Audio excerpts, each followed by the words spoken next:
देखो एनसीईआरटी को स्किप करके सीधे स्टैंडर्ड बुक्स में जाना वही बात हुई कि तैरना तो आता नहीं स्विमिंग पूल में और सीधे कूद गए समंदर। एनसीईआरटी हमें एनसीईआरटी क्यों पढ़ना चाहिए, हमें एनसीईआरटी कैसे पढ़ना चाहिए और हमें एनसीईआरटी के नोट्स कैसे बनाने चाहिए, इन सभी क्वेश्चन के जवाब आपको इस वीडियो में मिलेंगे। साथ ही साथ आप ये भी समझ पाओगे कि जब एनसीईआरटी को पढ़ लेते हैं तो स्टैंडर्ड बुक को समझना पढ़ना कितना आसान हो जाता है। देखो जब हम बिगनर्स होते हैं ना तब हमें ये लगता है कि एनसीईआरटी तो क्या ही पढ़ना, ये स्कूल के बच्चों के लिए वो पढ़ेंगे। यूपीएससी में हम तो M Laxmikanth, Spectrum, R S Sharma जो स्टैंडर्ड बुक्स हो गई सारी वो पढ़ने वाले हैं। तो जब मैं भी बिगनर्स था तो शुरुआती फेज में मुझे भी कुछ ऐसा लगता था कि हमें एनसीईआरटी नहीं करना चाहिए। 2-3 महीने मैंने स्टैंडर्ड बुक्स को पढ़ा तो फिर मुझे लगा कि मुझे एक बार एनसीईआरटी पढ़ना चाहिए। फिर मैंने सोचा कि अगर मैं एनसीईआरटी परचेज करूं तो बहुत खर्चा आ जाएगा, तब मैं इतना जानता भी नहीं था।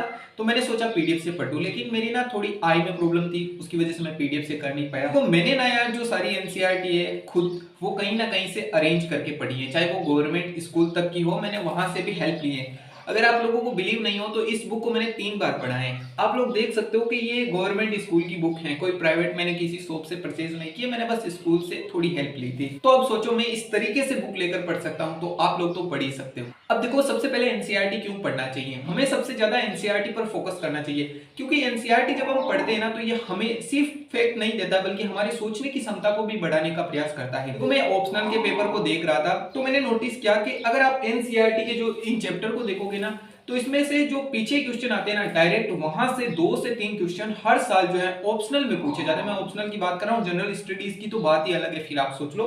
तो ऑप्शनल में डायरेक्ट क्वेश्चन आते हैं, आप कहोगे तो मैं प्रूफ दिखा दूंगा। और फिर मैं जो है जब 2024 का प्री हुआ था तो मैं जब भी प्री होता है तो उसके बाद क्या करता हूँ, पेपर को बैठ के देख के आराम से जो है एनसीईआरटी से या फिर स्टैंडर्ड बुक से उसके सोर्स को ढूंढने का प्रयास करता हूँ।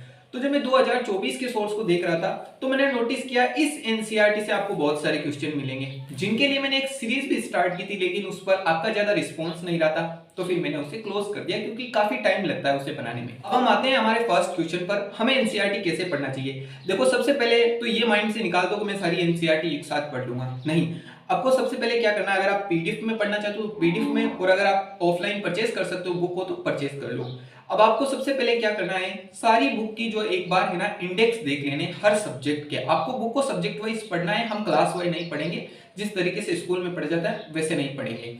तो हम लोगों को क्या करना होता है, हमें सबसे पहले इंडेक्स को अच्छे से समझ लेना होता है कि यहाँ यहाँ ये है। तब जब हम इंडेक्स को देख लेंगे ना एक बार तो हमें क्या पता चलेगा कि ये वाला चैप्टर यहाँ पर है और इसी का जो सेकेंड पार्ट है यानी कि इससे जुड़ी हुई बातें जो है वो क्लास 8 में क्लास 9 में इसी चैप्टर में की गई है, तो हमें ये इंटरलिंक बैठ जाएगा। उसके बाद हमें क्या करना है, हमें जो है पीवाईक्यू सीट लेनी है। आप चाहो तो परचेज भी कर सकते हो, मार्केट में बहुत सारी बुक अवेलेबल होती है, और नहीं तो आप चाहो तो जो पीडीएफ फॉर्मेट में होती है उसको प्रिंट आउट निकाल सकते हो डायरेक्ट। तो हमें क्या करना है, एक बार 3 से 4 दिन में पीवाईक्यू से गो थ्रू हो जाना है। अब देखो आप कोई 5 साल के बच्चे तो हो नहीं जो पीवाईक्यू देखकर ये पता नहीं कर पाओगे ये इस टॉपिक से पूछा गया है, क्योंकि आप लोग पहले इंडेक्स देख चुके हो। मैं ये नहीं कह रहा आपको क्वेश्चन सोल्व करना, हमें सिर्फ ये समझना है कि अगर किसी टॉपिक से यूपीएससी ने क्वेश्चन पूछा है तो कितने साल बाद उस टॉपिक से क्वेश्चन वापस रिपीट हो गया, क्या कंटिन्यू रिपीट हो रहे हैं या फिर 2 से 3 साल बाद एक बार उस टॉपिक से क्वेश्चन रिपीट हो रहे हैं। आपने पीवाईक्यू देखे नहीं है तो अब आप उस टॉपिक पर जो घंटों दिए जा रहे हो तो वो आपके लिए समय का सही उपयोग नहीं होगा। कुछ लोग होते हैं जो क्या करते हैं वो बहुत लंबे समय तक पढ़ते जाते हैं, 18-19 घंटे तक, वो गधा लर्निंग होती है। हमें स्मार्ट लर्निंग करनी जिसमें हम कम समय देकर ज्यादा समय की पढ़ाई को करेंगे।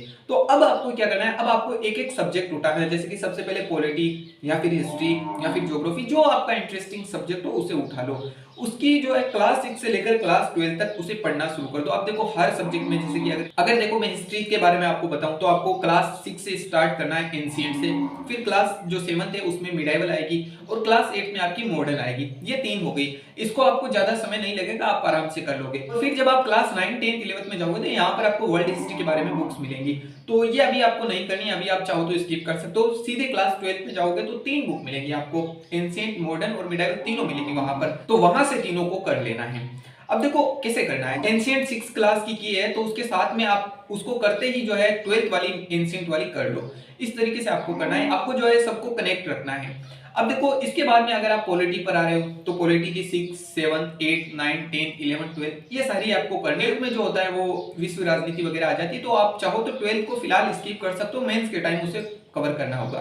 तो इस तरीके से देखो अगर मैं एक एक सब्जेक्ट को डिकोड करूंगा तो भी वीडियो काफी लंबा हो जाएगा, तो ये आपको समझ लेना है कि इस तरीके से करना, मैंने आपको एक बार बता दिया है। और फिर ये बात ध्यान रखिएगा। साथ में अब आपको पीवाईक्यू सोल्व करते चलना है, सिर्फ देखना नहीं है, अब सोल्व करते भी चलना है। कैसे?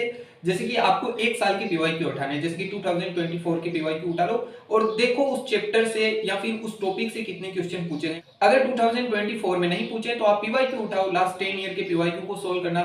इस तरीके से आपके लास्ट 10 ईयर के पीवाईक्यू भी सोल्व हो जाएंगे। देखो ये बात ध्यान रखना, अगर आपने पीवाईक्यू को सोल्व कर लिया तो फिर आपकी बहुत ज्यादा हेल्प हो जाएगी बजाय की कोचिंग की टेस्ट सीरीज को सोल्व करने की। इसके बाद में आते हैं नोट्स पर। देखो अब आपको सब कुछ पता है, कौन सा टॉपिक इंपॉर्टेंट है, किस टॉपिक से क्वेश्चन पूछे जाते हैं, पीवाईक्यू आपने सोल्व कर लिए, अब आपको नोट्स बनाने शुरू करने हैं अपने। अब देखो आप चाहो तो नोट्स स्किप भी कर सकते हो, क्योंकि जब स्टैंडर्ड बुक्स पढ़ोगे तब उसके नोट्स आप चाहो तो बना सकते हो। अब देखो जब आप नोट्स बनाओगे तो उसमें आपको क्या करना है कि जैसे आपने कोई एक टॉपिक ले लिया, जैसे कि मैं बात करूं ज्योग्राफी की, तो आपने क्लाइमेट का टॉपिक लिया है, क्लाइमेट पर आपने सारे नोट्स बना लिए 6 टू लेकर 12 तक के सारे कंबाइन करके।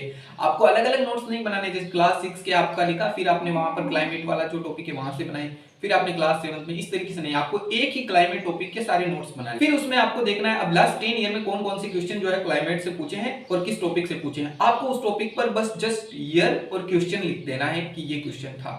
तो अब क्या फ्यूचर में जब भी आप अब रिवीजन करोगे तो आपको भटकना नहीं पड़ेगा, सब कुछ आपको एक ही जगह मिलेगा। बाकी देखो एक बात मैं और कहना चाहूंगा कि जो ये यूट्यूब पर कुछ यूट्यूबर्स होते हैं जो बहुत सारे नोट्स अपलोड करते रहते हैं अपने, क्या आप इतने रुपए दो, मैं आपको अपने पेड ग्रुप में ज्वाइन करवाऊंगा और आप ये नोट्स ले लेना।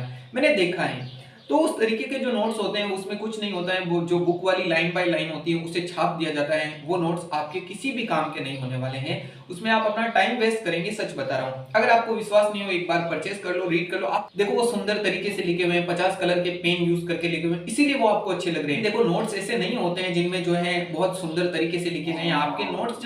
जब आप मैंने जो तरीके बताए हैं उन तरीकों को यूज करके, देखो मैं ये नहीं कहता उन तरीकों से आप जो है यूपीएससी को क्रैक कर ही लोगे, उस पर डिपेंड करता है कि आपकी क्षमता कितनी है, आप कितना टाइम देते हो, और सबसे बड़ी बात सही ढंग से रिवीजन करते हो और सही ढंग से प्रैक्टिस करते हो, इस बात पर डिपेंड करता है। तो देखो हमने तीनों तरीके देखे। एनसीईआरटी क्यों पढ़ना चाहिए, क्योंकि बहुत सारे क्वेश्चन आपको मिलेंगे डायरेक्ट एनसीईआरटी से, लिंक भी मैं डिस्क्रिप्शन में दे दूंगा उन वीडियोस के जहां पर मैंने प्रूव करके बताया है। दूसरा कि कैसे हमें जो है क्लास वाइज नहीं पढ़नी है, हमें सब्जेक्ट वाइज पढ़नी है और सब्जेक्ट वाइज भी जो है कनेक्ट करके पढ़ना है। फिर तीसरा हमें नोट्स कैसे बनाने चाहिए, क्यों बनाने चाहिए, ये भी हमने डिस्कस कर लिया। तो इस वीडियो में हमने सारे पॉइंट्स, और इसके बाद में आप जो है अपने स्टैंडर्ड बुक्स को पढ़ोगे तो आपके माइंड में कोई भी डाउट नहीं आएगा। क्योंकि देखो जब हम डायरेक्ट स्टैंडर्ड बुक्स पर आते हैं ना, क्योंकि स्टैंडर्ड बुक्स में ना बहुत ज्यादा डिटेल में जानकारी लिखी होती है।